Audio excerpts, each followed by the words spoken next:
Olá, voltamos com o programa Notícia de Frente, são 7h07. Professor Mas Haroldo, já? o senhor já viu praticamente aí rifar uma candidatura? Eu nunca vi, não. Paulo, você que Tô tentando vive, pensar. cresceu aí nos bastidores políticos, já viu rifar, leiloar? Fritar eu já... isso eu Não, tenho- fritar não, é pra lançar, pra rifar, colocar um nome lá.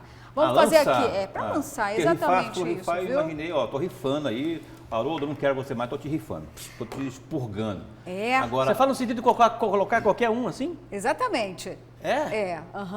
Colocar, eu vou fazer uma campanha. vi. Vou levantar Tá aqui, aí, gente, lembrei, ó, já uma vi. plaquinha aqui, olha, por favor, você aí que está me assistindo, se candidate, coloque-se como pré-candidato ao governo de Mato Grosso. Não vamos permitir um WO por parte do governador Mauro Mendes e eu já garanto 107 mil votos. Olha aí. A campanha aconteceu ontem, viu, professor? Estou brincando aqui, mas o assunto é sério, gente. Nós temos aí já imagens, olha lá, procura-se candidato a governador Mas, em Mato gente. Grosso. Oferecemos 30% dos votos, ou seja, 100 mil voluntários. Assinado, servidor público. Quem está levantando aí esse placar é o Sargento Joelson. Isso aconteceu lá na Câmara de Vereadores ontem. E por quê, gente? Olha, é a forra aí, é a vingança dos servidores públicos, porque não emplacou a RGA do ano de 2018. E aí os servidores públicos estariam conclamando uma segunda via, né? Em cenário nacional, a gente fala da terceira via, aqui em Mato Grosso estão implorando por uma segunda via. Mas eles têm o Antônio Wagner lá, que não é o presidente do sindicato, lá não é candidato também? Não vai ser candidato também ao governo pelo PDT? Diz que pode acontecer. Então, tá ali, eu acho que tá aí, legítima a candidatura dele. Então pode já ser tem. candidato. Já tem, já há bateu o muito martelo, tempo, então. Sai candidato ele, presidente do sindicato lá, Antônio Wagner, que é representante máximo dos servidores públicos, monte uma proposta de governo e sai candidato para enfrentar Mauro Mendes. Então, vou dizer que já encontrou, então. Precisa avisar Eu acho lá, que já. então, o vereador que já tem um nome, Já então, tem, né? já Será tem que é o nome, único que vai ficar, então, para Se vai enfrentar? aguentar ou não, aí as urnas que vão dizer, né? Olha, Paulo, as inflamações também aqui em Mato Grosso, né? Ou seja, será que isso de fato pode abalar o resultado nas urnas? Esta queda de braços pode realmente fazer com que o governador tenha menos votos e fique ameaçado no projeto de reeleição, se caso, de fato, né, o Mauro Mendes encabeçar esse projeto? por enquanto, é samba de uma nota só. Não tem adversário ainda o senhor Mauro Mendes Ferreira. E não foi por falta de avisar que, aqui mesmo nessa semana, a gente disse, quando da discussão da novelinha das três letrinhas, da primeira novela das três letrinhas, RGA, a gente falava aqui que é um barulho ensurdecedor, os servidores públicos sabem fazê-lo, não é de agora, especialmente em tempos de eleições. Ano eleitoral, então, eles vão à forra, eles são barulhentos, e esse barulho não é um barulho solto, ele tem começo, meio e fim, e tem efeito lá no final. E o desgaste que o governo do estado, hoje na figura do governador, possível candidato à reeleição, esse prejuízo será sentido por conta dessa votação que teve agora, por conta dessas três letrinhas RGA. O que eu também fico assim observando é que tem muita gente na carona para explorar isso, para capitalizar politicamente. Essa situação, apesar de ser uma grande jogada de marketing, não é? Porque, afinal de contas, estão procurando aí um candidato com garantia aí de tantos votos. É aquilo que corresponde aos descontentes, hipoteticamente, descontentes da classe dos servidores públicos. Eles estão realmente insatisfeitos e eles darão, sim, trabalho neste ano eleitoral. Eu estou falando de eleições. Porque assim, que eu faço questão de frisar isso, o próprio governador ele diz que não olha por esse lado, ele não vai para ele não joga com a plateia, não é? Talvez devesse rever isso, jogar com a plateia e jogar também, fazer o jogo político propriamente, né? Mas ele não faz isso, então ele arca com as consequências, com um desgaste, e se ele for candidato, ele vai ter essa pedra no sapato. Esse é o grande desafio do Mauro Mendes. Agora, não tem nome hoje, não tem PDT, não tem MDB, não tem PT, não tem ninguém hoje que ouse colocar. Olha, o PT, por exemplo, a regional, a executiva do partido, disse, ó, vamos ter candidato a majoritária aqui, vamos ter ao executivo. Quem que quer colocar a cara? Rosa Neide não quer, Lúdio não quer, Barranco não quer, ninguém quer. Porque sabe que o cara, por exemplo, o Lúdio vai abrir mão de uma disputa estadual, a reeleição, quase garantida, já que ele tem um respaldo aí histórico, inclusive, de possível reeleição. Não vai, o Barranco, mesma coisa, Rosa Neide, idem. Então, não tem nome o PT. PDT, quem tem? Esse nome que foi colocado aí, mas é acanhado. Então, hoje, o Mauro Mendes navega serenamente rumo ao, sei lá aonde que ele vai, mas eu sei que... Em mar tranquilo, né? Mar céu de brigadeiro, né? Eu acho até o seguinte, que a oposição está sofrendo por antecedência.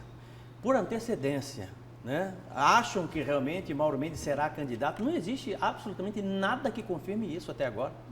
Nada! Inclusive, a situação hoje, o cenário hoje que ele, não Mauro Mendes, governador, ele, ser humano, Mauro Mendes, marido de Virgínia Mendes, entendeu?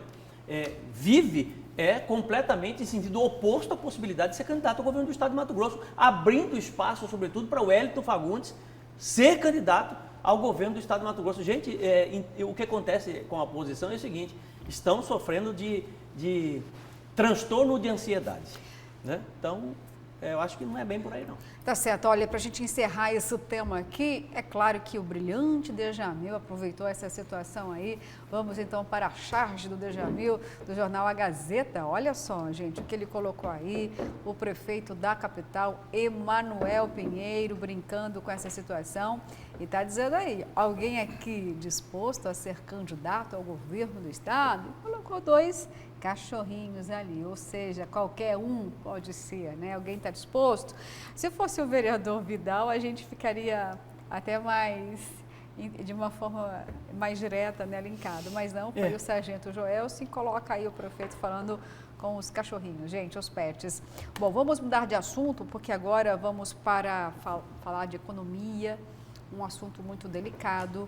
E ontem houve um posicionamento tanto por parte do presidente da República, Jair Bolsonaro, e também do próprio ministro da Economia, Paulo Guedes. Os dois mandaram um recado para os supermercados, para o setor atacadista e também varejista. O que pediu, então, o presidente Bolsonaro? Ele fez um apelo aos supermercados para que os empresários, gente, adiem os reajustes dos alimentos e de outros itens apenas para o ano de 2023. Isso revela o quê? A preocupação do presidente, que sabe que no país hoje tem mais de 33 milhões de brasileiros que estão passando fome. Sim, infelizmente está faltando comida na mesa. Mas e aí, professor Haroldo, um pedido como esse não é simplista demais? Afinal de contas, é o setor atacadista, o varejista, que é culpado pelos preços altos? Justo o segmento que está tentando reagir por conta de uma pandemia. Olha, é a mesma coisa de você pedir para os acionistas da Petrobras abrirem mão dos lucros da Petrobras. É a mesma coisa, né? Não tem diferença alguma. A declaração, ela é bonita. Do ponto de vista teórico, né? Realmente é algo bonito, que impacta aí, né? E convoca a solidariedade, a benevolência, o amor ao próximo, a empatia junto a 33 milhões de brasileiros que passam fome, mas a eficiência prática é praticamente zero. Empresário nenhum vai abrir mão de markup em nome de determinada situação ou de determinado governo por conta de uma situação caótica do ponto de vista da economia. Pelo menos eu penso dessa forma. Seria lindo, né? Nos contos da Carochinha, aqueles livros de poema, cabe muito bem esse tipo de declaração. Mas na prática, eu acho difícil realmente acontecer isso e os nossos empresários terem essa sensibilidade.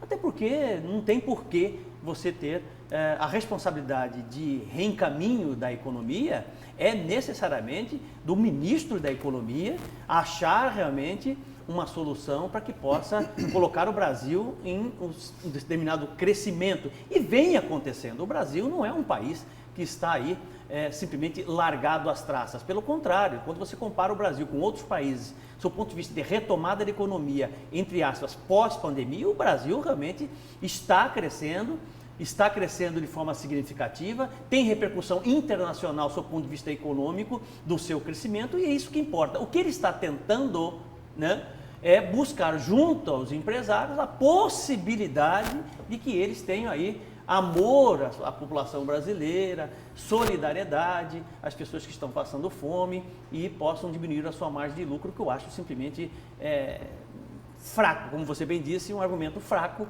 e que na ponta, na prática, não funciona, infelizmente. Olha, exatamente, infelizmente, poderia ser muito fácil, né, professor, apenas fazer um pedido como esse, mas por que não é possível atender? Porque a formação de preços, gente, não é feita pelo setor atacadista e nem pelo varejista. A formação de preços vem uma cadeia anterior. Começa lá do agro, depois vem para a indústria e depois a logística delicada do nosso país. Tudo aqui chega através das rodovias e vamos lembrar então de como isso acontece? Exatamente, rodando aí pelos bitrens, pelos caminhões, o diesel está lá em cima. Então, Paulo, quando a gente fala que é um pedido simplista e sem nenhum efeito prático, é exatamente por isso, porque esse setor que o presidente pede, mais solidariedade, camaradagem, redução de lucros, ele também é refém do que vem lá da ponta, da produção. Ou seja, nesse momento, quando o presidente pede algo assim, é apenas para tentar comunicar para aqueles menos favorecidos de que ele está fazendo alguma coisa, está implorando para que os supermercados tenham uma redução de preços, um congelamento. E aí vem o Paulo Guedes e diz o seguinte, olha, todo mundo precisa ajudar o Brasil nesse momento. Mas olha só, e pede uma reconsideração por parte do setor produtivo. Mas vamos voltar ao governo. Como eles podem pedir algo assim, se nem mesmo quando eles são acionistas majoritários da Petrobras, eles conseguem regular preços, baixar o valor dos combustíveis e também tem dificuldades até para mexer na tributação. Porque o empresário nesse momento pode também se voltar para Guedes e dizer o seguinte, ótimo, a gente consegue fazer isso, mas tira o peso da carga tributária, porque a carga tributária é um sócio, é uma sócia de qualquer empresa, professor, come pela perna. Então, ou seja, é preciso que todos trabalhem juntos, Paulo, ou não, você tem uma visão diferente, o pedido está certo, vale a pena, tem algum efeito prático? Gostaria muito da sua avaliação. Bom, o pedido ele é natural, legítimo. Agora, eu acho improvável. Por que é improvável? Porque lucro é o que movimenta o mercado, não é? No caso, os supermercados, improvável que isso aconteça. Pedir não é problema. Poderia ser pior, poderia estar intervindo, se fosse um governo de intervenção, tanto na Petrobras, ali, já que é acionista majoritário, tanto nessas questões aí relacionadas ao preço, ao aumento de preço, poderia baixar decreto, enfim, mas e aí? Estaria sendo covarde com esse setor e estaria contra a própria política neoliberal de mercado livre que existe no próprio governo Bolsonaro. Está pedindo, não vai ser acatado, porque o lucro ele tem que ser mantido, né, por menor que ele seja, e esse momento é um momento muito delicado, porque quem que vai abrir mão, quem que vai recuar? Mesma coisa que citou aqui o caríssimo professor, os acionistas, os caras querem, estão ali para quê? Eles não estão ali para... Eles estão nem aí se vai subir o preço, eles querem saber que as ações deles estão lucrando. Então, o pedido foi justo, só que é inocente, não é? Sabe de nada inocente. Ninguém vai acatar isso, segmento nenhum. Se apresentasse um subsídio ou um plano aí de compensação ao segmento, se achasse uma política nisso, tudo bem. Essa proposta aí dos 17%, que aliás está do teto de 17%, que agora está lá no Senado, essa pode surtir efeito se houver, só que o CONFAS, os governadores estão batendo duro para que não tenha avanço nisso aí. Porque se tiver, olha, tem a compensação do governo, olha, se está perdendo o governador, nós vamos compensar. Só que os governadores, inclusive daqui do Mato Grosso, né, estão céticos, nós queremos saber quanto que vai ser essa composição, essa reposição, essa contrapartida da parte do governo federal. E então não tem acordo por enquanto lá quanto a essa proposta, só para dizer que o governo está se mexendo, mas não é fácil, não é fácil. Tem um detalhe que eu queria só para terminar meu comentário. Tem um órgão de imprensa norte-americano, a Bloomberg, tem um jornalista, o responsável pela parte de economia, ele, essa semana, olha só como é que são as coisas. Nessa semana, você pode clicar aí, bloomberg.com, e você vai ver essa declaração lá. Que ele está dizendo o seguinte, que o presidente do Banco Central brasileiro, o Roberto Campos, está dando aula ao mundo. Aliás, teve pesquisa, né, dando conta que o Roberto Campos é um dos banqueiros, um dos presidentes de bancos centrais mais atuantes e efetivos do mundo. Essa pesquisa é recente. Ele está falando assim, o nome dele, eu até marquei aqui, é David Flickens. Está dizendo o seguinte, que o mundo, anotei aqui inclusive, o mundo vive uma inflação que foi causada pela quebra da cadeia produtiva, pela alta forte aí do preço da energia, gasolina, diesel e por aí vai. E está apontando esse pacote que o governo do Brasil, o governo brasileiro, de redução e isenção de impostos. Aí estamos falando de café, leite, estamos falando de etanol.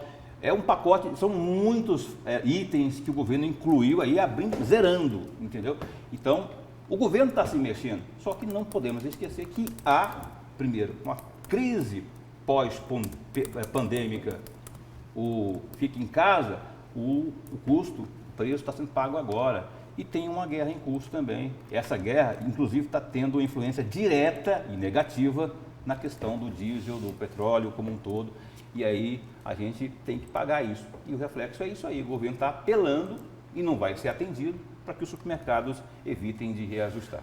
Só complementando, Luciano, que eu acho importante, o que me chama a atenção nessa declaração do ministro Paulo Guedes é o fato dele passar a vida toda dele, ele defendeu exatamente o neoliberalismo, que tem como princípio fundamental a não intervenção, uma intervenção mínima do Estado em ações políticas e econômicas. E agora, ele faz completamente ao contrário, né? Está pedindo agora, Ele está pedindo agora exatamente a intervenção, né, de empresários, de supermercadistas, atacarejos, varejo, enfim, para que eles possam ter uma atitude mais assertiva com relação a valores, minimização de lucros, né? O que é simplesmente na contramão de tudo que o neoliberalismo, enquanto princípio, trata, né? É só dizer que a intervenção seria propriamente se o governo canetasse, né? Ele está pedindo agora, vai que cola, né? Então está pedindo, que é improvável, é bem coisa falar, bem improvável. Dona Luciana, só a empresa aí, a senhora podia deixar de ganhar um pouco, vamos deixar de lucrar aí, não vai dar, Luciana. É bem isso mesmo. Com certeza, gente, se fosse possível isso de uma maneira muito rápida, nós não teríamos tantos desempregados. As empresas demitiram porque elas não tinham condições nem mesmo de arcar com a folha de pagamento. Então, o lucro, Paulo, não é só para encher o bolso do empresário. O lucro é para pagar tributos, é para comprar produtos, é para arcar também com os seus colaboradores. Gente, muitas mensagens chegando aqui, eu vou ler algumas nesse momento, porque tem mais um assunto importante aqui, viu?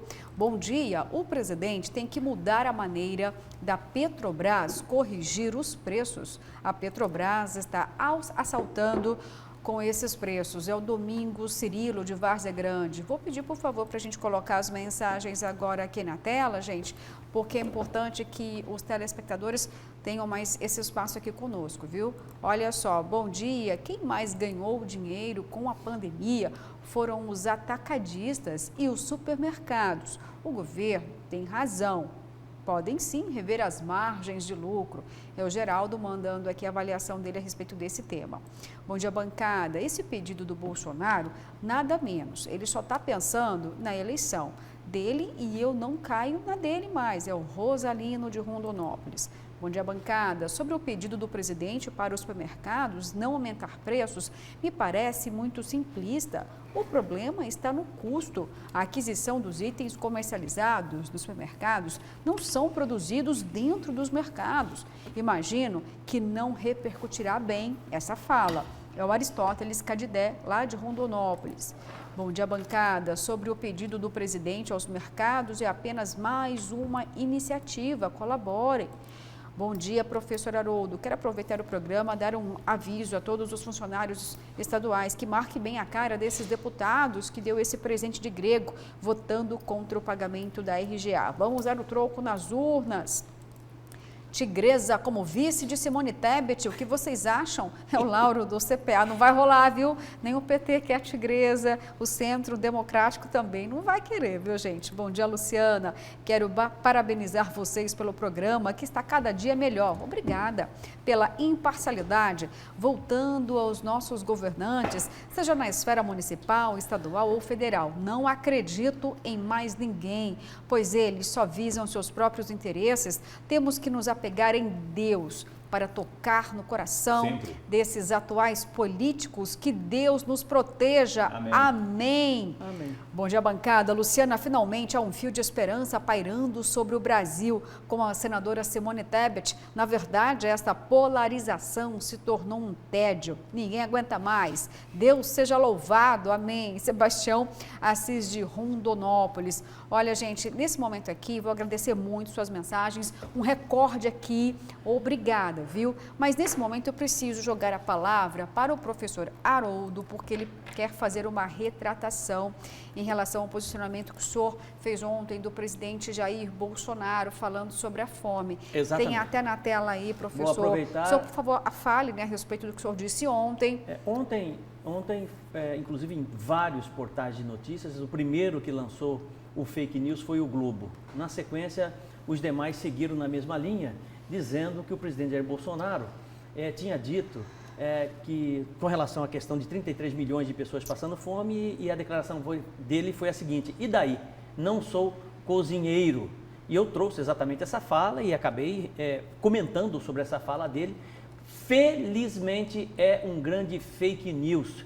Estou aqui exatamente como fui vítima, de milhares de brasileiros foram vítimas exatamente desse problema grave que é o fake news aqui em nosso país e no mundo todo, né? Então eu estou aqui apenas para corrigir. O presidente Jair Bolsonaro não disse isso em momento algum, e isso foi um fake news que foi propagado aí nas redes sociais, e eu, mais uma vez, infelizmente, como muitos brasileiros, acabei caindo nessa cilada dos fake news. Parabéns, professor. Parabéns pela postura aí de... Importante, né? E o sinal é que o professor aqui não tem compromisso com erro, né? Se ele observa que o negócio não está correto, ele vem aqui e corrige. Parabéns aí pela postura. A gente está, infelizmente, submetido a isso a todos os dias, todos os momentos, né? Não sabe o que vem, o que não sabe. Né? Você vê, e o mais interessante é o seguinte: saiu no Globo, na sequência saiu em outro portal, foi sair em vários portais, não foi só em um. Né? Então, realmente, a gente fica numa situação completamente... Agora, eu acho que esses portais deveriam ter o mínimo de hombridade e fazer a correção. Né? E tem equipe de checagem, né, antes de colocar, a não ser que seja maldade mesmo, assim, deliberada, mas caso contrário...